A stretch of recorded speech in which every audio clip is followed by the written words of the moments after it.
Assalamualaikum warahmatullahi wabarakatuh. Selamat pagi anak-anak, selamat siang. Ketemu lagi dengan Ibu Yusita Anugrah Putri ya, guru pengampu mata pelajaran sejarah. Betul. Nah, di minggu kemarin atau 2 minggu kemarin kalian sudah belajar mengenai pengertian sejarah. Terus minggu kemarin Ibu kasih asesmen diagnostik. Alhamdulillah, makasih ya yang udah pada ngerjain. Ibu setidaknya udah tahu nih kesulitan-kesulitan belajar kalian. Apa yang kalian kerjakan di rumah. Terus kemarin juga Kak Ibu kasih pertanyaan-pertanyaan tentang sejarah ya yang ada di Subang apa aja. Alhamdulillah banyak dari kalian yang sudah tahu mengenai pengertian sejarah, mengenai sejarah lokal yang ada di Subang. Bagus ya. Nah, hari ini kita belajar nih, melanjutkan dari pertemuan sebelumnya, yaitu mengenai pengertian sejarah. Ilmu sejarah itu apa sih? Nah, kita belajar mengenai berpikir diakronis, kronologis, dan sinkronis dalam sejarah. Lalu nanti di akhir juga kita akan belajar mengenai jenis-jenis sejarah, gitu ya. Sejarah terdiri dari ruang dan waktu. Jadi ingat ya, dalam sejarah itu ada 3 komponen utama, yaitu ruang, manusia, dan waktu. Ya, ruang itu apa? Ruang itu adalah tempat terjadinya suatu peristiwa penting ya. Misalnya kalian ada peristiwa proklamasi. Nah, tempatnya di mana sih? Yaitu di Jalan Pegangsaan Timur nomor 56, tepat di rumah Bapak Insinyur Soekarno. Nah, manusianya itu siapa? Ya, siapa yang terlibat dalam peristiwa sejarah tersebut? Ada Insinyur Soekarno, ada Muhammad Hatta. Lalu unsur ketiga itu waktu. Waktunya kapan terjadinya? Yaitu tepat di jam 10 pagi di hari Jumat tanggal 17 Agustus tahun 1945. Jadi ingat ya, kalau dalam sebuah peristiwa sejarah atau sejarah itu memiliki 3 unsur utama. Ya, ruang, manusia, dan waktu. Nah, ini yang tadi udah dijelaskan. Ini adalah tokohnya, nih, ya. Tokoh yang terlibat dalam peristiwa sejarah atau proklamasi itu siapa saja? Ada Insinyur Soekarno, ada Muhammad Hatta. Tempatnya di mana? Di Jalan Pegangsaan Timur nomor 56. Waktunya kapan? Nah, itu tanggal 17 Agustus tahun 1945. Gitu. Nah, sejarah itu berkaitan dengan urutan waktu. Kalau ngomongin sejarah, kalau kita belajar mengenai peristiwa sejarah, biasanya kita urutkan dengan urutan waktu. Mulai dari terjadinya apa nih, gitu ya. Misalnya proklamasi diurutkan dari peristiwa Rengas Dengklok, atau mungkin lebih ke belakang lagi, yaitu adanya peristiwa pengeboman Hiroshima Nagasaki yang mengakibatkan nanti Indonesia dalam keadaan kosong kekuasaan, lalu para pemuda meminta tokoh golongan tua untuk memproklamasikan kemerdekaan, menculik Soekarno ke Rengas Dengklok, lalu ada penulisan teks proklamasi di rumah Laksamana Maeda, lalu besoknya itu adalah proklamasinya. Jadi biasanya urutan peristiwa itu dilakukan dengan berurut. Nah, konsep apa sih dengan berurut itu? Itu biasa juga disebut dengan konsep berpikir waktu dalam sejarah itu ada yang disebut dengan diakronik. Nah, itu yang dimaksud dengan diakronik ya anak-anak. Kalau diakronik itu adalah menuliskan sebuah peristiwa sejarah dengan urutan waktu yang panjang dan terurut secara kronologis. Gitu. Nah, dalam cara berpikir sejarah atau dalam penulisan sejarah secara diakronik, dia itu mengartikan melintas atau melalui atau melampaui ya.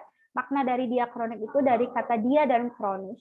Ya, dia itu artinya melintas, melampaui atau melalui. Lalu ada kronos yang artinya waktu.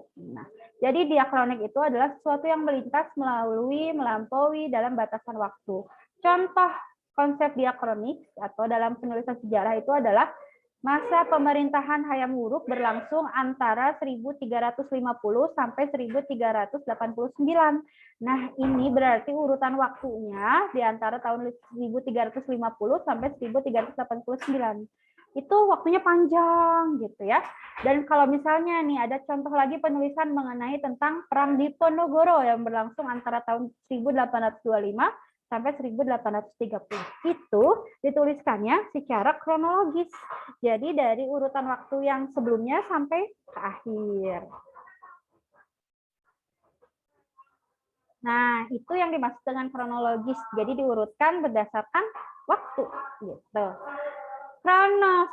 Ini ya kronologis dari kata kronos lalu ada logos. Jadi ilmu waktu uraian atau ya. Kronologi atau diartikan secara luas yaitu adalah kronologi dalam ilmu tentang waktu yang membantu menyusun peristiwa kejadian sejarah sesuai urutan waktu terjadinya. Jadi ingat kalau kronologis itu adalah mengurutkan suatu peristiwa sejarah berdasarkan kronologinya gitu ya. Dan diurutkannya berdasarkan waktu. Nah, dalam mengurutkan atau dalam sebuah konsep kronologis ada juga yang disebut dengan periodisasi dalam sejarah ya. Karena runtutan atau peristiwa sejarah itu panjang gitu ya, termasuk dari sejarah Indonesia sendiri yang memiliki urutan yang atau rentang waktu yang panjang, maka untuk mempermudah mempelajari sejarah yaitu dengan cara melakukan periodisasi. Periodisasi ini contohnya ya, jadi adalah suatu pembabakan gitu ya, pembabakan dengan berdasarkan waktu-waktu tertentu. Contoh nih pada masa prasejarah atau masa zaman purba atau nirleka bisa disebutnya. Nah, dibagi-bagi itu dibabakin. Ada masa berburu meramu, lalu berkembang jadi bercocok tanam, lalu berkembang lagi bercocok tanam tingkat lanjut sampai masa perundagian gitu. Itu contoh pembabakan ya. Periodisasi ini juga bersifat klasifikasi sejarah sehingga akan memudahkan kita untuk memahami peristiwa secara kronologis. Melalui periodisasi kita memudahkan untuk hal-hal yang berkaitan dengan perkembangan manusia, kesinambungan antar periode, lalu kemungkinan terjadinya fenomena yang berulang. Ingat, setelah mempelajari tentang diakronis kronologis, kalian mempelajari tentang sinkronik. Kalau sinkronik ini berbanding terbalik dengan diakronis. Kalau diakronis, kalau lihat dari dua unsur, diakronis itu memanjang dalam waktu, menyempit dalam ruang. Jadi dalam pembahasannya itu hanya berfokus pada tempat tertentu, tapi panjang gitu ya periodenya. Tapi kalau sinkronik itu kebalikannya, sinkronik itu menyempit dalam waktu, meluas dalam ruang gitu. Sinkronik sendiri berasal dari kata sin, yaitu artinya dengan, dan kronus artinya waktu. Jadi sinkronis adalah segala sesuatu yang bersangkutan dengan peristiwa yang terjadi pada suatu masa. Ciri-ciri sinkronik yaitu bersifat horizontal. Horizontal itu garisnya lurus. Jadi kalau kita mau belajar misalnya sejarah nih, kita ingin tahu sejarah apa yang terjadi di tanggal 17 Agustus. Tapi fokusnya hanya di tanggal 17 Agustus, tapi ruangnya meluas. Yang terjadi di Bandung, yang terjadi di Semarang, yang terjadi di Yogyakarta, yang terjadi di Medan, gitu. Jadi ingin mengetahui di suatu tanggal ini atau di suatu waktu tertentu ini, di berbagai wilayah ini terjadi apa ya, gitu. Lalu cakupannya lebih sempit, kajiannya sangat sistematis, dan sifat kajiannya mendalam, ya. Karena ini sinkronik ini membutuhkan ilmu-ilmu lain, ilmu-ilmu bantu lain untuk memahami suatu peristiwa. Nah, yang terakhir kita belajar tentang jenis-jenis sejarah. Nah, pertama kita mempelajari tentang jenis-jenis sejarah berdasarkan cakupan geografis.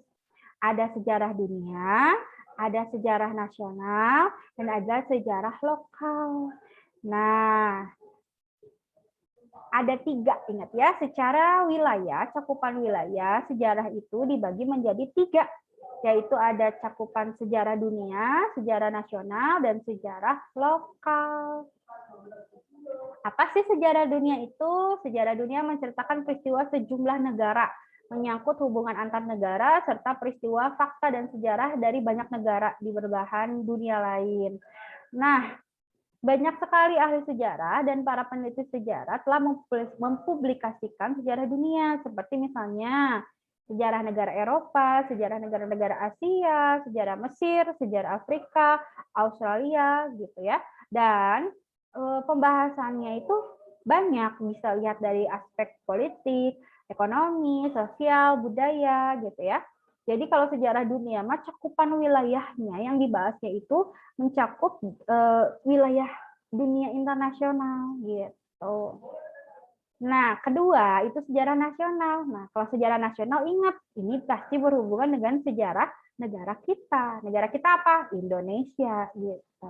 Jadi kalau sejarah nasional itu mulai sejak pertumbuhan sampai dengan sekarang, mulai dari sejak prasejarah, terus masuk Hindu-Buddha, masuknya Islam, lalu masa kolonialisme, lalu masa kemerdekaan. Oh, masa penjajahan Jepang dulu. Masa kemerdekaan, lalu ada Orde Lama, lalu ada Orde Baru, dan masa reformasi sampai dengan sekarang.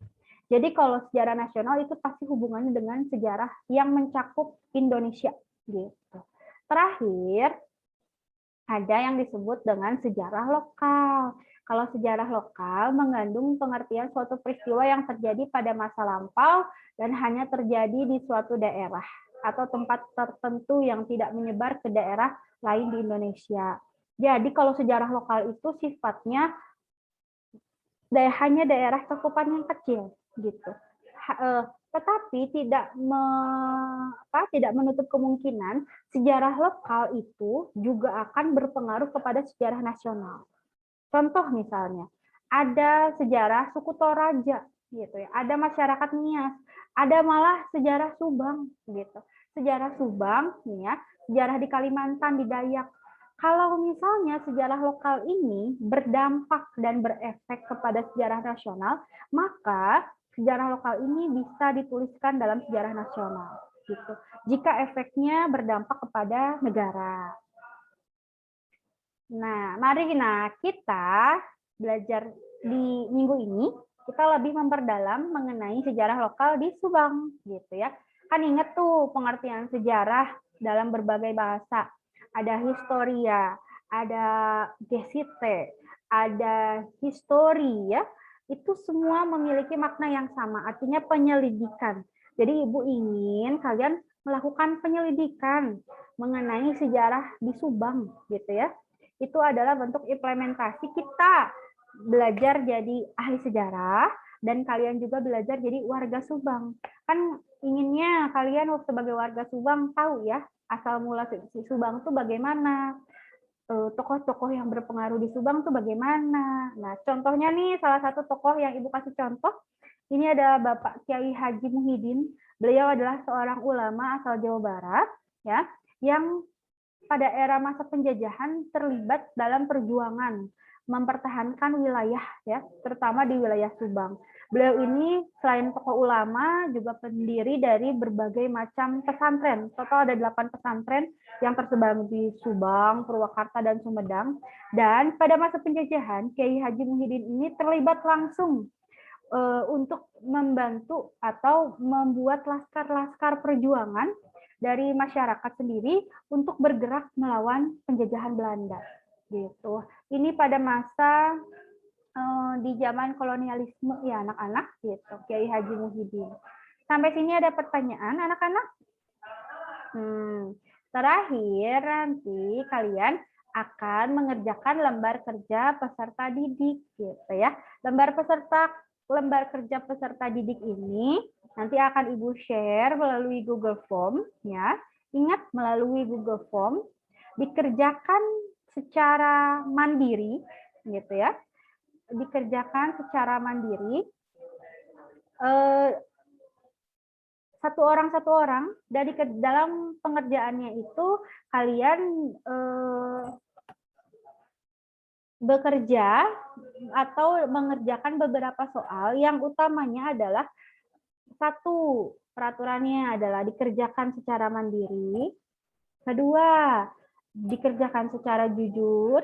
Ketiga, kalian waktu pengerjaannya maksimal 1 minggu gitu.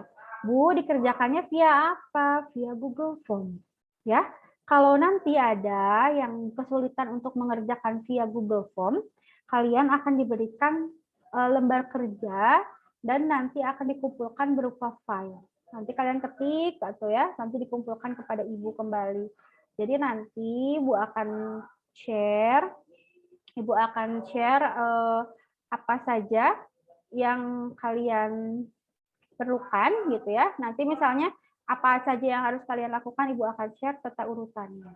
Gitu. Ada pertanyaan untuk hari ini? Gak bisa ya, saudara. Ibu ucapkan terima kasih. Mohon maaf jika ada yang masih belum jelas, boleh ditanyakan kepada Ibu secara langsung. Oke, anak-anak, Ibu akhiri pertemuan hari ini. Wassalamualaikum warahmatullahi wabarakatuh.